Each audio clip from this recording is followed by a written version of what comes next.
Harsha cooking Gujarati ચેનલમાં આપનું સ્વાગત છે।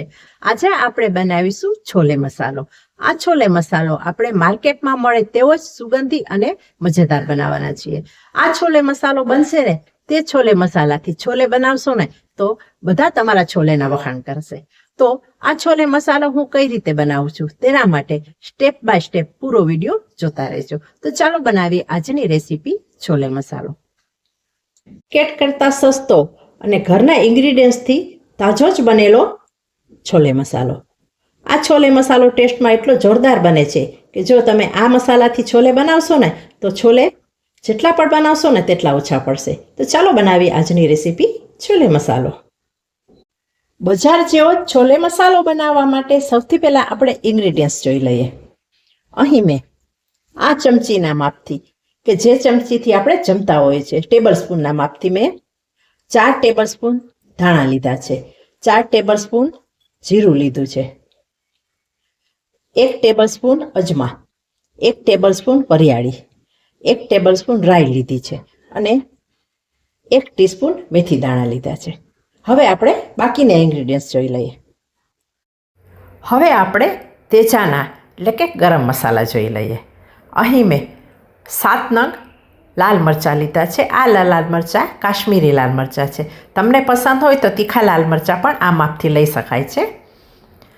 2 ચમચી મરી લીધા છે, 1 ચમચી લવિંગ, 1/2 જાયફળ લીધું છે અને 6 થી 7 નંગ જાવિત્રી લીધી છે।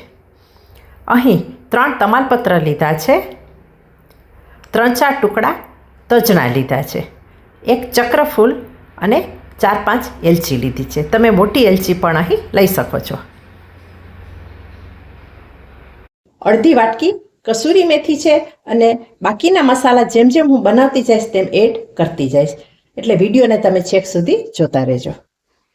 હવે આપણે છોલે માટેનો મસાલો તૈયાર કરીએ। તેના માટે મેં ગેસ પર પેન ચડાવેલું છે। ગેસને આપણે સ્ટાર્ટ કરીએ।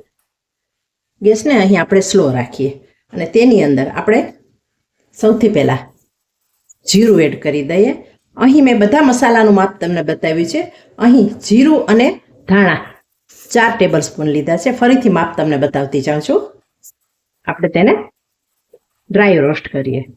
અહીં આ મસાલા ખૂબ શેકવાના નથી, પણ થોડા ગરમ થાય અને તેની સુગંધ આવે ને એટલા જ શેકવાના છે।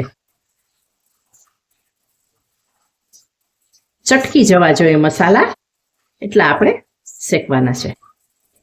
અહીં માત્ર અડધી મિનિટમાં મસાલા એકદમ સરસ રીતે ચટકી ગયા છે। આનાથી વધુ આપણે શેકવાના નથી। આવું કરવાથી મસાલામાં ભેજ હોય ઉડી જાય અને મસાલો આપણો લાંબો સમય સુધી તાજો રહે। હવે આપણે આ બંને વસ્તુને કાઢી લઈએ અને હવે આ જ પેનમાં આપણે ઉમેરીએ વરિયાળી। વરિયાળી 1 ચમચી લીધી છે, તેને પણ આપણે ડ્રાય રોસ્ટ કરી લઈએ। બધું આપણે ધીમા તાપ પર જ કરવાનું છે।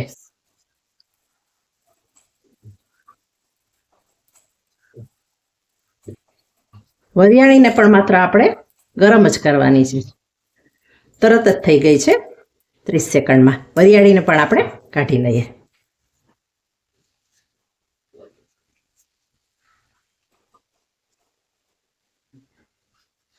હવે એડ કરીએ આપણે લવિંગ।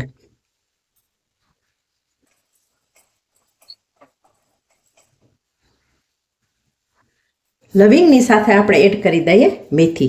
મેથી મેં 1 ટીસ્પૂન લીધી છે અને મેથીથી આ મસાલો બહુ સરસ ટેસ્ટમાં લાગશે, એટલે વધારે નહીં લેવાની। આ માપથી 1 ટીસ્પૂન મેથી લઈ લેવાની।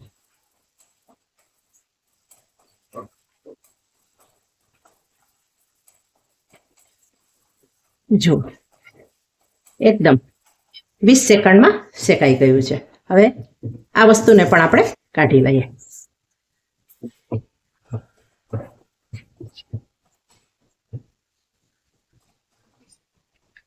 હવે લઈએ આપણે રાઈ। રાઈને આપણે થોડી ચટકવા દઈએ અને તેને પણ થોડી જ ગરમ કરવાની છે। જુઓ આટલી જ રાઈ આપણે થવા દેવાની છે। રાઈને પણ આપણે કાઢી લઈએ। ત્યાર પછી લઈએ આપણે અજમા. અજમા મેં 1 ચમચી, રાઈ 1 ચમચી, અજમા પણ 1 ચમચી લીધા છે.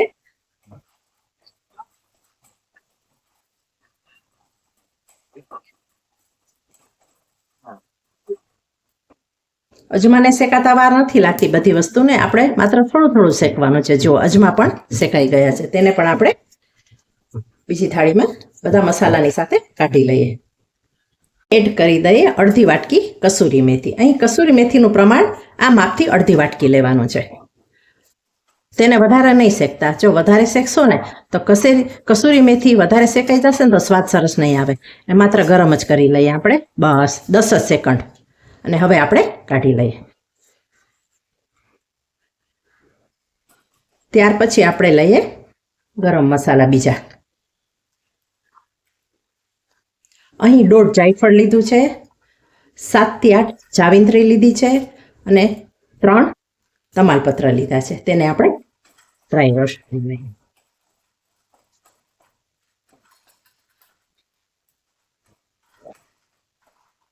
સાથે આપણે 1 ચક્રફૂલ, 3 તેજ પત્તા અને તજ અને 5 એલચી, તેને પણ ડ્રાય રોસ્ટ કરી લઈએ. વધારે બાળવાના નથી. જો આ રીતે શેકાઈ જાય ને એટલે આપણે તરત કાઢી લઈએ. આ બધું 20 સેકન્ડમાં કે 30 સેકન્ડમાં જ શેકાઈ જાય છે. ગેસને આપણે સ્લો જ રાખવાનો છે. આ વસ્તુને પણ આપણે કાઢી લઈએ. અને હવે આવશે શેકવા માટે લાલ મરચાં. લાલ મરચાંને શેકીને પાછળનો ભાગ આપણે કાઢી લેવાનો છે, જે દાંડલીઓ હોય એને. લાલ મરચાંને પણ માત્ર આપણે ગરમ કરી લેશું. આ મસાલા ગરમ કરવાનો હેતુ એટલા માટે છે, ફરીથી બતાવું છું તમને, કે આ મસાલો લાંબો સમય સુધી તાજો રહે, તેની અંદરનો ભેજ ઉડી જાય. અહીં કાશ્મીરી લાલ મરચાં લીધા છે મેં, કારણ કે આ મસાલો મારે વધારે તીખો નથી કરવાનો. પણ જો તમારે તીખો કરવો હોય ને તો રેગ્યુલર લાલ મરચાં આવે છે તે લઈ શકાય. જો મરચાં પણ સારી રીતે રોસ્ટ થઈ ગયા છે. હવે બધી વસ્તુ શેકાઈ ગયા પછી આપણે ગેસને બંધ કરી દઈએ અને મરચાંને પણ આપણે કાઢી લઈએ. મરચાં શેકાઈ ગયા પછી આપણે મરીને ગરમ કરી લઈએ.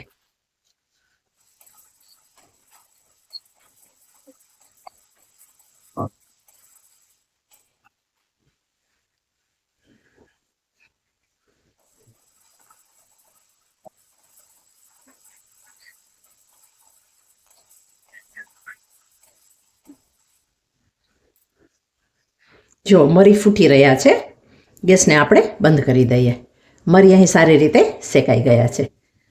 હવે બધા મસાલાને એક વાસણમાં આપણે થોડી વાર ઠંડો થવા દઈએ. ત્યાર પછી આપણે આગળની પ્રોસેસ કરીશું. મસાલા થોડા ઠંડા થઈ ગયા છે. હવે આપણે લઈશું મિક્સરની નાની જાર, જેમાં આપણે ચટણી અને મસાલા પીસતા હોઈએ છીએ. તે જારમાં આપણે સૌથી પહેલાં એક પછી એક વસ્તુ નાખતા જઈએ. પહેલાં આપણે હાર્ડ વસ્તુ નાખીશું, કે જેને પીસાતા થોડો સમય લાગતો હોય છે. અહીં મરચાંની દાંડલીઓ પાછળની આપણે કાઢી નાખવાની છે. સાથે એડ કરી દઈએ તમાલપત્ર. અને હવે આ વસ્તુઓને આપણે સૌથી પહેલાં પીસી લઈએ. આ બધા મસાલા આપણે દરદરા પીસવાના છે. જો આજે પહેલા વસ્તુ નાખી હતી ને એ બધી પીસાઈ ગઈ છે. હવે તેની અંદર આપણે એડ કરી દઈએ બાકીની વસ્તુઓ. વસ્તુ બધી નાખતા જઈએ અને આપણે પીસતા જઈએ.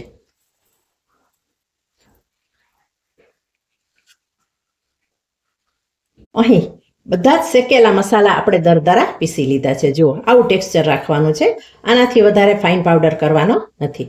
હવે આપણે એડ કરીશું બીજા મસાલા, કે જે મેં તમને બતાવ્યા નથી. આપણે હવે એડ કરતા જશું અને હું તમને બતાવતી જઈશ. 1 ટીસ્પૂન સૂંઠ પાવડર,